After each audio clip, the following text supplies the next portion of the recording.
seems to be the book that has had the greatest impact on adults in the community. We have a lot of problems in the relationship area, and I'm definitely not an expert.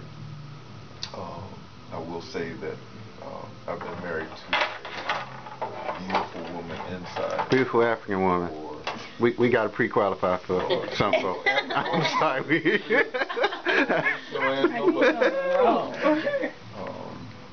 We're over 26 years now, and we grew in this direction together. This book, we had questions, because every time I write a book, this is the discussion with her. And I'm not trying to make it sound like I'm trying to be all this egalitarian and all the rest of this, but whatever we do, we talk about it. And whenever I'm going to write a book, even though my name is on it, this is our book. We have a discussion about not only the content, but we have a discussion about its relevance and if there's time for it. So so even though there's my writing, she does the final edit, bounce off each other. The question for this book was, did we have enough experience to talk to other African people about relationships, what made sense and what didn't make sense? And we got back from so many folks, which led us to this, well, we want to know what you think. And it was also the time where we had a reading from Baba Tasu. And Baba Tasu is really the spiritualist in Atlanta who I have absolute respect for. Spending most of my time having very limited opinions of people of the cloth. He demonstrated in a number of ways that he was what he was supposed to be about. And to me, that was a great change. But anyway, had a reading from him, and he said that one of our missions from there on out was to be an advisor to couples in the community. And even with that, I'm like, right, okay, I want to advise someone on what. But the calls started coming about 6 months later. And this has been what we have been doing by default since then. And we're getting to enjoy it now, because you really see how what you say people think about. They might not always do exactly what you would like for them to do, but you get to see that they are taking what you say seriously, because they're trying to work on whatever it is that they have in terms of their relationship. So I want to talk a little bit about this today.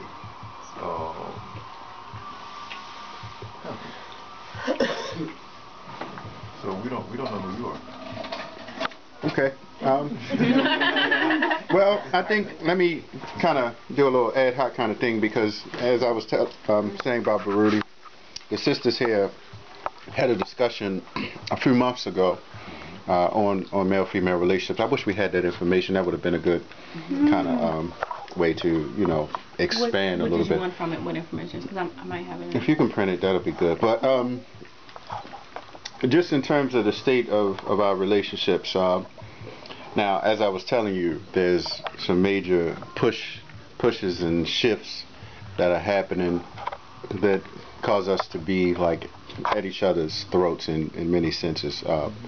And so, can you just, elaborate just in terms of your experience and what you've seen and some of the challenges, some of the principal primary challenges that you see first?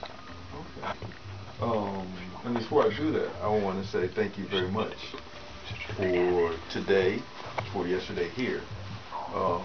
That was quite a welcome to Baltimore. Now the changing in the water, that sort of scared me, but this was really nice. It's nice to be in this place, and you can feel the spirit of the people who are here. So this is very comfortable. We have a lot of challenges, and they seem to be coming in waves. the continent, when the Europeans came, the Arabs weren't so insistent on this, but the main institution that the Europeans attempted to destroy and continue to work on destroying is the family. One of the things that they understand, that if you want to break up people from their culture, from their way of being, from their way of thinking, is to separate, to tear up the family, because the family is the main socializing institution. It's the main place where people learn who they are. You say, well, women are the first teacher. Well, there's reasons why that is said.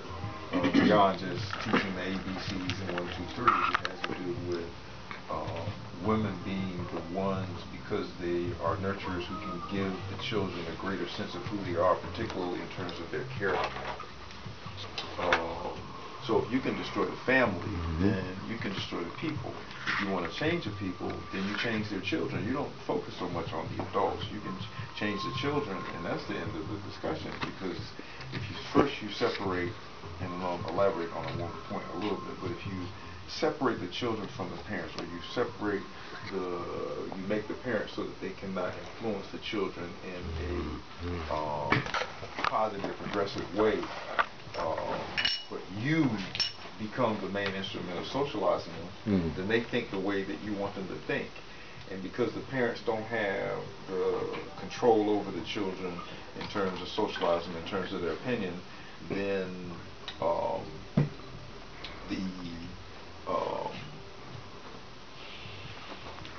society, or the media within that society that you dominate, tends to do that, serves that function.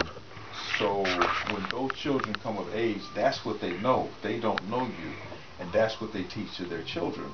So when they teach their children that, their children are moved even further and further away from who they are, and even when you, if you know, attempt to explain to them who they are, then they will ignore you, because you're no longer someone whose opinion needs to be respected. That's one of the things that's happened through this process of spoilage within our community. That's a major aspect, and I say spoilage, I know that people will sometimes understand it better if I say spoiled, but I call it spoilage because it's a major process. When something is spoiled, it's rotten, and we're taking spoilage as if it's something to be glorified, as if that's the best thing that we could possibly do to our children. What we're doing is we are destroying their character, we're separating from them, we're giving them to someone else to socialize, and these other people are socializing them against themselves and against us. So we have children who's been socialized into accepting homosexuality as something that is normal and natural, and that's not part of our tradition.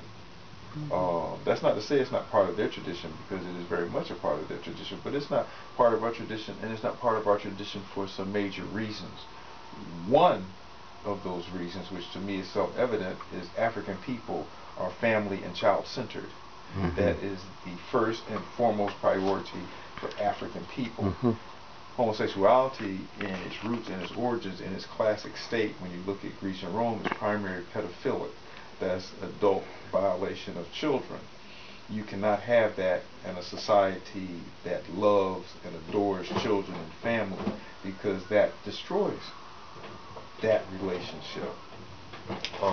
So these things come in waves. That's one of the ways. Another wave, which Brother Haki and I were talking about earlier today, is this major move for black women to seek out white men as mates. And this is only the latest move, because the movement of black males to seek out white females is older. And in fact, I wrote a book called Excuses, and Policies of Interracial Coupling, which really focused on the excuses that they give for that. And in fact, this came out when I was teaching at Morehouse. I would begin to hear this from a number of students in terms of their choices, and what really scared me was the idea that I'm only going to date, only going to marry